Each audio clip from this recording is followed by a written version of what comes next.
every story appears ordinary till you see the core side of it. And what you're looking for is the story behind the news. We bring it to you from Lagos, the commercial capital of Nigeria. Giving you all sides and political stories round the clock. Every detail from the start line to the final whistle. CoreTV News, expanding your view.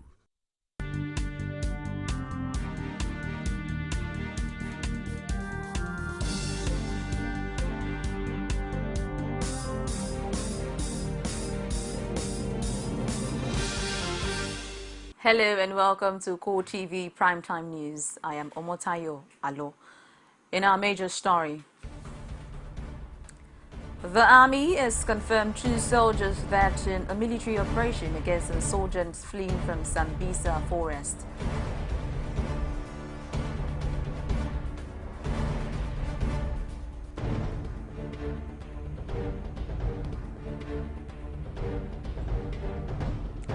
Also in this program, the Inspector General of Police, Solomon Arashi, orders police personnel to desist from harassing Nigerians who willingly attend to victims of accident.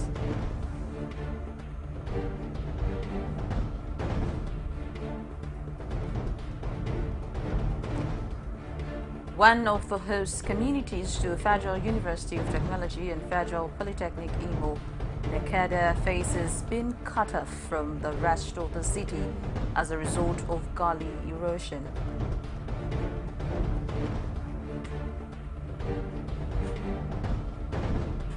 And outside Nigeria, 3 Guardian soldiers have been charged over the killing last month of a group of civilians in Somalia. And now the news in full. The army has confirmed that 2 soldiers died in a military operation against insurgents fleeing from Sambisa forest. Army spokesman Colonel Sani Usman said in a statement that 2 others were also critically injured and have been evacuated for treatment. He added that the army unit also lost a Moag armored personnel carrier to buried landmines between Old Mat and Karonia Junction in Borno State. The army spokesman, however, said this has not deterred soldiers from continuing their advance, as well as taking the battle to the terrorists in their enclaves in Sambisa forest. President Muhammad Buhari has directed the police authorities to cut down the number of policemen attached to dignitaries across the country. He also warned that he would not tolerate irregularities or extortion in the course of the proposed recruitment of police personnel. The president issued this warning during a meeting with officials of the Ministry of Police Affairs and the Police Service Commission in the Presidential Villa, Abuja. Chairman of the commission, Mike Okiru, gave State House correspondent insight of what happened in the meeting. The police authorities have warned Nigerians to be wary of online fraudsters, keen on taking advantage of the recent presidential directive on recruitment into the force. Police spokesman Imani Ojuku said in a statement that the exercise has not begun. He added that modalities for the recruitment of 10,000 personnel are being worked out with the Police Service Commission and would soon be made public. The police spokesman pointed out that the necessary information will be placed in major television and newspaper outfit as well as on the police website when the exercise begins. The Inspector General, Solomon Arashi, has ordered police personnel to desist from harassing any Nigerian who willingly attends to accident victims. He said he also wants members of the public, including medical personnel, to attend to such people and anyone with gunshot injuries before informing the police for necessary action. Police spokesman Imani Wujuku said in a statement that the Inspector General took the decision on the basis of constant neglect and consequent death of accident victims in many parts of the country. He added that doctors on duty are duty-bound to treat victims of gunshot wounds as well as supply relevant facts to the police. The Ogun State Police Command has declared war against land speculators and robbers whose activities have been on the prowl in recent times. Ogun Commissioner of Police Abdul Majid Ali at the Elewiran Abeokuta Command Headquarters directed that anyone caught in the act of depriving innocent resident of property, especially lands, will be arrested and charged to court. The CP vowed to nab land grabbers, particularly in Ota, Ifo, Ofada, Mowe, Ibafo and Ogijo, including other areas of the state. Assuring residents of adequate security, CP Ali urged members of the public to send a text directly to him via his mobile phone 08055885588 when faced with any challenge. He therefore called for residents to go about their lawful businesses, as all structures have been put in place to checkmate all illegalities. The Enugu State Governorship Election Petitions Tribunal Friday upheld the election of Governor Ifeanyi Uwagwanye in the April 11, 2015 governorship election. The tribunal dismissed the petition filed by the governorship candidate of All Progressives Congress in the state, Oke Ezia, on the grounds that it lacked merit and was an abuse of court process. In a judgment, the chairman of the tribunal, Justice Kwajafar Hildad, held that several paragraphs in Ezia's petition were earlier struck out for being imprecise and vague. He added that the petitioner's allegation of overvoting and non-accreditation through the manipulation of the card reader machine by the Independent National Electoral Commission and other respondents were not sufficiently proved, as it was only the voters' register that could determine the number of people that voted in an election. He maintained that the petitioner failed to provide the voter registers to prove his case. Former Speaker of Ekiti State House of Assembly, Femi Bamishile, says he will defeat Governor Ayodele Fayose in the 2018 governorship election without the influence of the All Progressives Congress federal might. Bamishile, who declared interest in the governorship seat, said the party would embark on serious and widespread mobilization to woo the electorate. He spoke on Friday during the courtesy call on the State Working Committee by his campaign team. Bamishile stated that he had started monthly distribution of free petrol to commercial motorcyclists operating in the state, adding that all the critical voting population would enjoy similar gestures soon. The state APC chairman, Chief Jide Awer, represented by his deputy Kemi Olajide, and a leader of the party, Chief George Ojo, praised Bamishile for coming out at a critical time to give the party a strong voice. Awer urged him to shun violence or campaign of calumny in his aspiration. This, he said, is highly expedient to his political success and sustainable peace in the state. He assured that all the aspirants would be given a level playing ground and won't impose anybody. We take a quick break now and we'll be back with more stories. Stay tuned. Is it crazy or autocracy?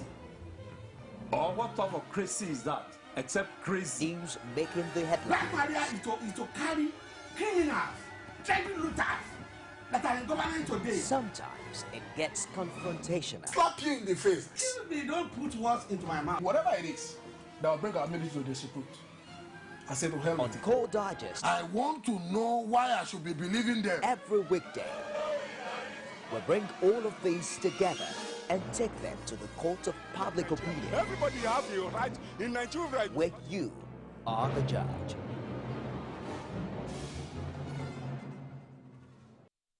Some pundits believe that as long as the political system is driven by selected few, corruption may be difficult to fight. You should be careful about what you say. I am not the only politician. Even if I've wronged anyone, it's time to forgive me. Please call Arena every Sunday at 9:15 p.m. and a repeat broadcast every Tuesday at 1:30 p.m.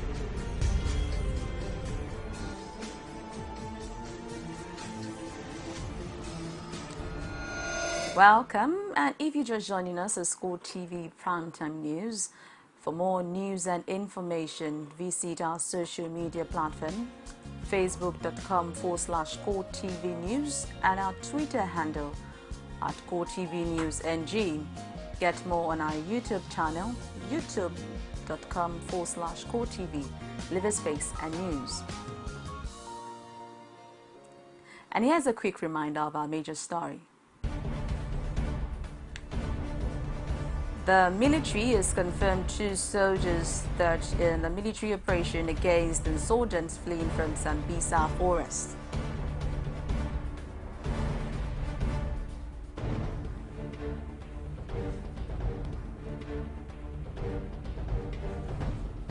Also in this program, the Inspector General Solomon Arashi orders police personnel to desist from harassing Nigerians who willingly attend to victims of accidents.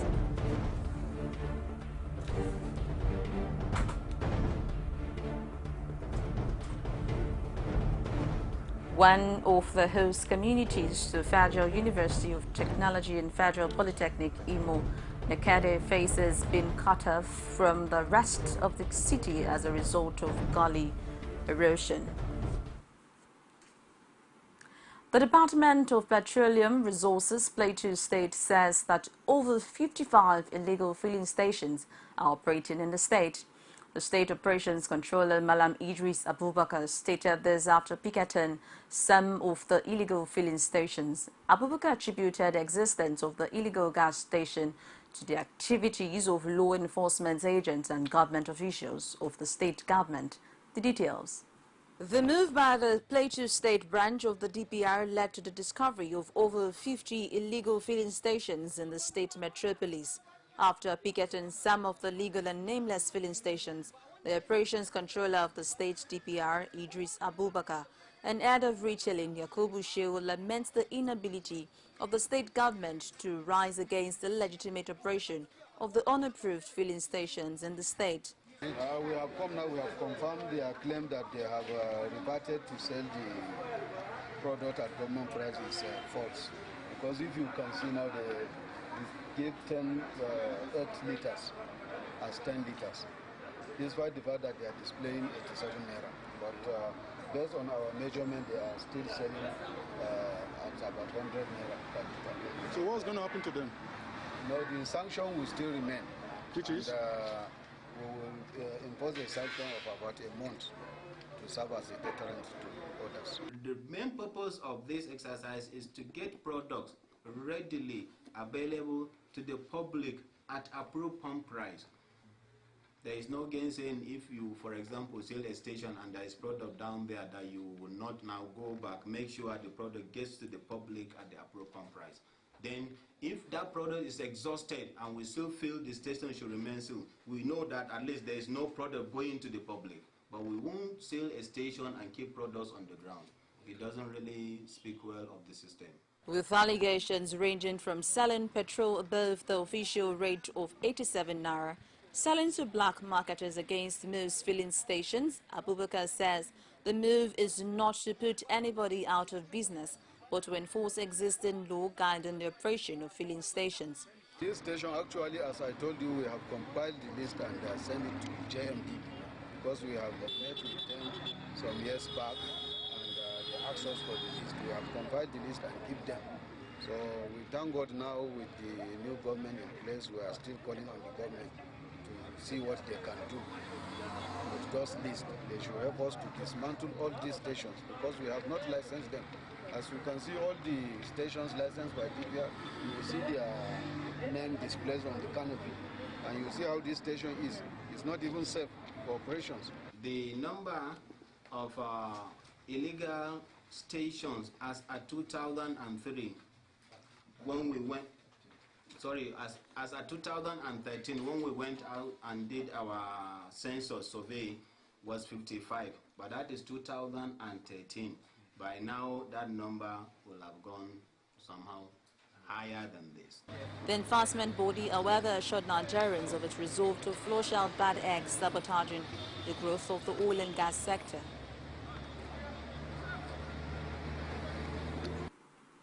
Nekede, one of the host communities, the Federal University of Technology and Federal Polytechnic, will soon be cut off from neighboring communities and the entire country following the gully erosion that has almost cut off the only route into the community.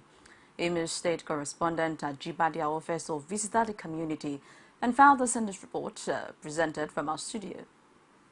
Residents of Nekade, a community within Owerri, which places to two higher institutions, a Federal Polytechnic and Federal University of Technology, FUTO, have called on the state government to come to their aid and prevent them from being cut off from other parts of the city.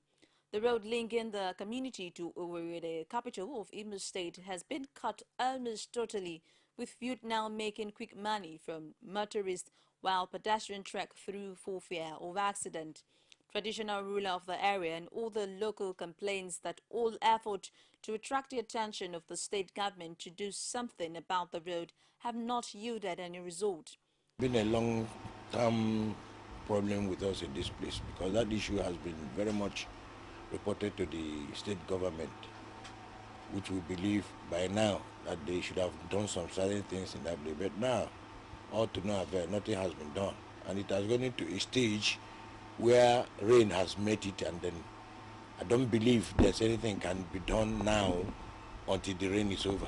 We are praying, let government come and help us. We are suffering too much. Before we are managing it. Now it's spoiled. As you can see, the road is in a deplorable condition. And we have been appealing to the government for a long time to come to our aid. But up to this moment, we have not seen any help from them. The State Ministry of Work has, however, created the diversion to serve as an alternative route and to also pave way for the reconstruction of the road. The annual Osun-Osogbo Festival attracted worshippers and tourists from different parts of the world who gathered in Osun State, southwest Nigeria, to worship the river goddess. This year's edition, however, witnessed low attendance, not taking away the celebration. Rashid has more. The Osun-Osogbo Festival has no doubt attained international standard, and thanks to Susan Wenger, also known as Adoni Olorisha, whose 100th posthumous birthday coincided with this year's edition. The work she has done down is what we are eating today. So that is why this year's festival is very, very important. The crowd at the festival this year is relatively low compared to past years. But for ardent worshippers who cannot but make annual requested sacrifices to the Osun goddess, the festival is a must for them. No matter the situation, you must pick a day to recognize how you are being created by Almighty God. We have an history, we have a background which we have to protect. If we don't continue with this kind of festival, how do you expect the incoming generation to know where we are coming from? If you don't know where you are coming from, you will not know where you are going. And all over the world, people don't toy away with their culture. Is to give acknowledgement to Osun and to fulfill the promise that our ancestors made with Osun when Osun gave protection to the city of Osogbo, and for her to give blessing of children for those who want to have the children. The arrival of the votary maid into the Osun Grove marks the climax of the celebration and a time to make requests to the river goddess.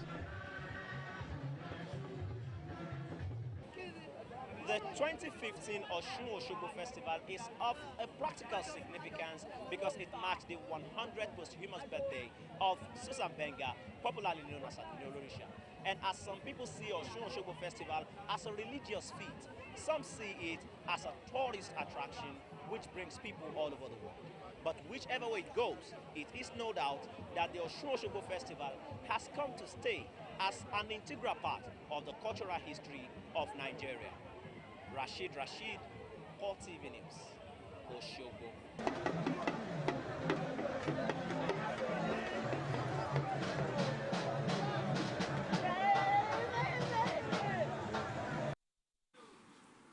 The West African Examination Council says it is not considering the adoption of a computer-based mode test of examination.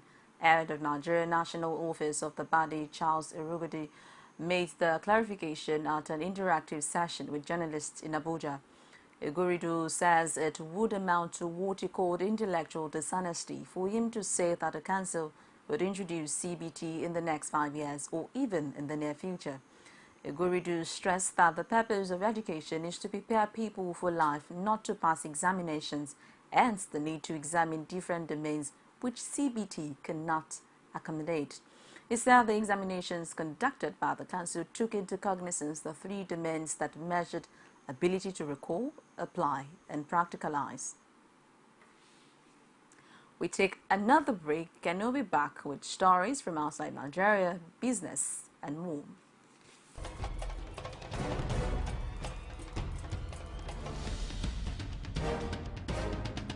This is what the people are saying. You don't run a big economy with generator. They need to do more in terms of energy and power. Many things to do for this Nigeria about lights, water, and new TT. For Nigerians that are not gullible, we know that good laws have done nothing good for this country. Buhari won the election convincingly. Talk to our husband that you should keep promise about what you said, and because people are watching you, you know, another election is coming. Because some people will strong for Yoruba land, will be strong man, you don't die. This nation is moving forward. The best is going to take place. The people giving voice to the voiceless. You can now watch CoreTV News live from anywhere in the world on our website www.coretvnews.com. Click on Live TV on our website and watch us live. And welcome to CoreTV Primetime Days. To follow us on Twitter, click on Twitter icon on our website. On Facebook, click on the Facebook and YouTube to see all our previous news production. You can also watch us live on YouTube. Click CoreTV, leave a space, then news. CoreTV News, a 24-hour news station.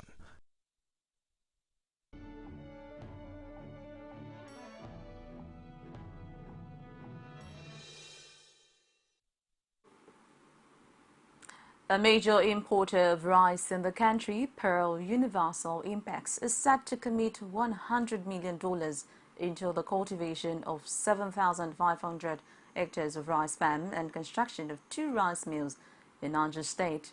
The chairman of the company, Pulkat Jain, who disclosed this while receiving the governor of Niger State, Alhaji Abubakar Sani Bello, the farms recently said they will be creating 4,000 direct jobs and 20,000 indirect jobs through their outgrower scheme.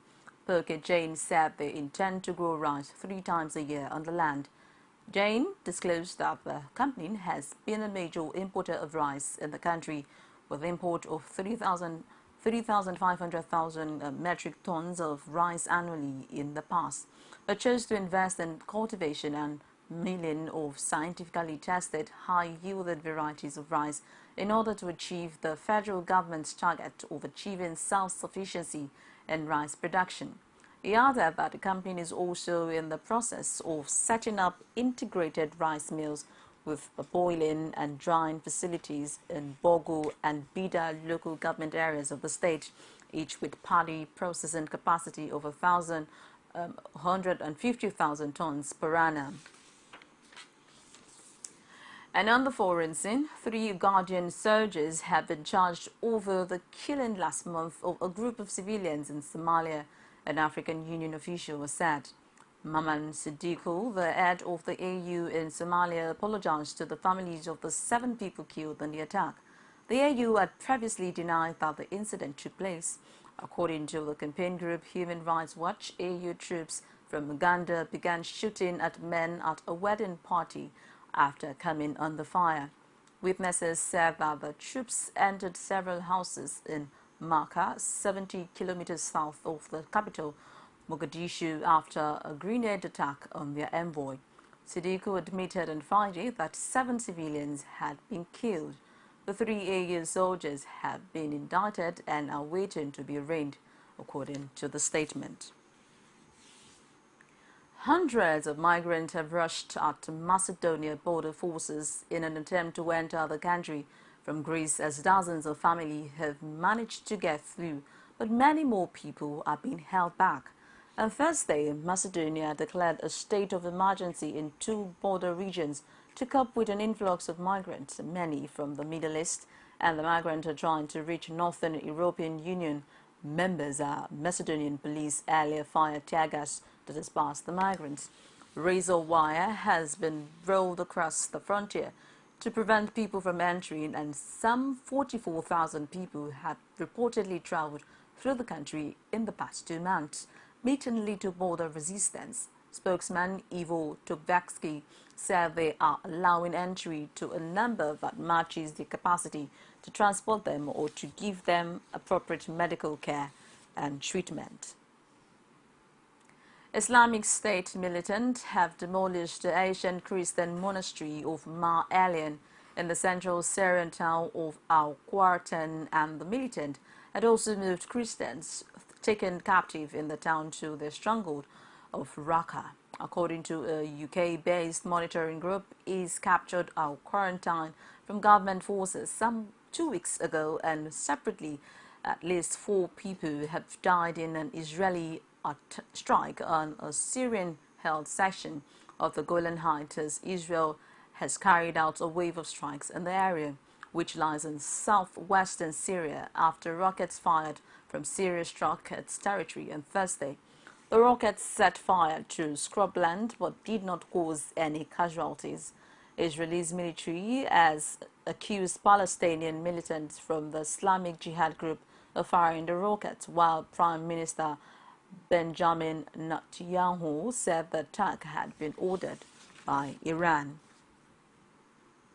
Ceremonies were held Friday at the Bangkok shrine hit by this week's deadly bombing, as Thai officials continued to make confusing statements about the search for attackers, and high-ranking Thai officials and religious figures attended the multi-part ceremony to remember the 22 people killed in the Monday bombing at the Erawan Shrine, the country's worst attack in recent memory. Authorities have stepped up security patrols at tourist centers and other areas across the capital city, though investigators appear to have made few solid leads into who conducted the attack or why, and officials on Thursday stressed the bombing was not likely linked to international terrorism, even while issuing an arrest warrant and releasing a sketch of the primary suspect, whom they have said is foreign. Investigators have determined this is not a terrorist act, said National Police Chief Somyot Pompogmin on Friday. But the incident aims to discredit the government, destroy the confidence, and scare terrorists. Now to sport. Igalo.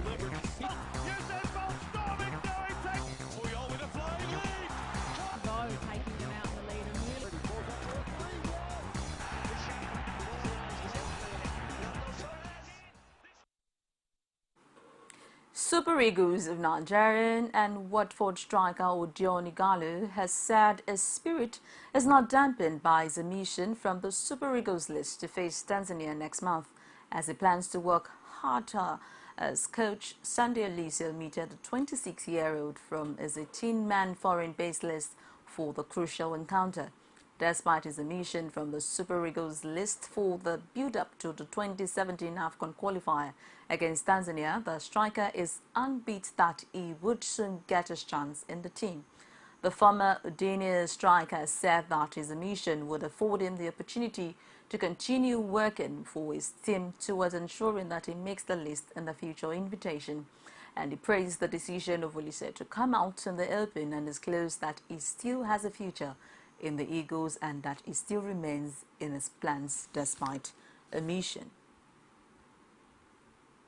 The Portuguese international Pepe has ended the prospect of him leaving on a Bosman next summer by putting pen to paper.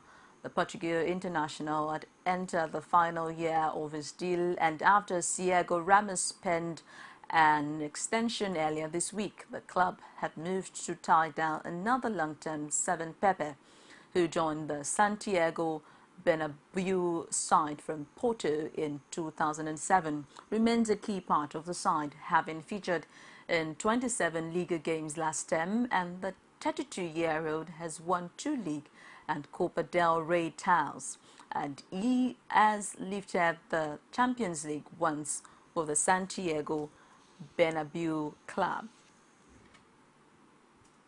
And to entertainment, Nigerians have continued to pay tribute to late Stella Adadevoh for a role in saving the country from Ebola disaster, for preventing Patrick Sawyer, the Ebola index case, from leaving the hospital. As a way of saluting the courage of Adadevoh, a film titled 93 Days has been dedicated to the memory of the medical doctor. The director of the film, Steve Cook, said the film revolves around those who risk their lives in the fight against the spread of Ebola virus. The movie also examines the role of the federal government, the state government, and the United Nations at fighting Ebola. Before we go, here is a quick reminder of our major stories.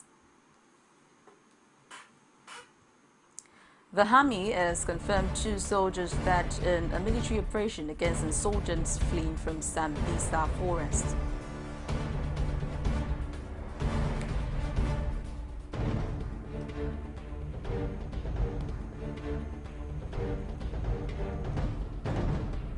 The Inspector General of Police, Solomon Arashi, orders police personnel to desist from harassing Nigerians who willingly attend to victims of accident.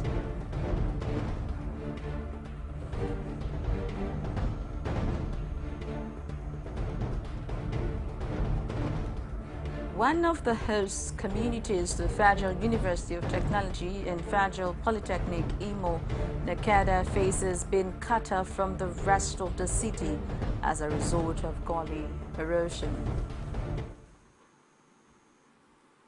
And it's a wrap on CoreTV Primetime News. Thank you so very much for watching.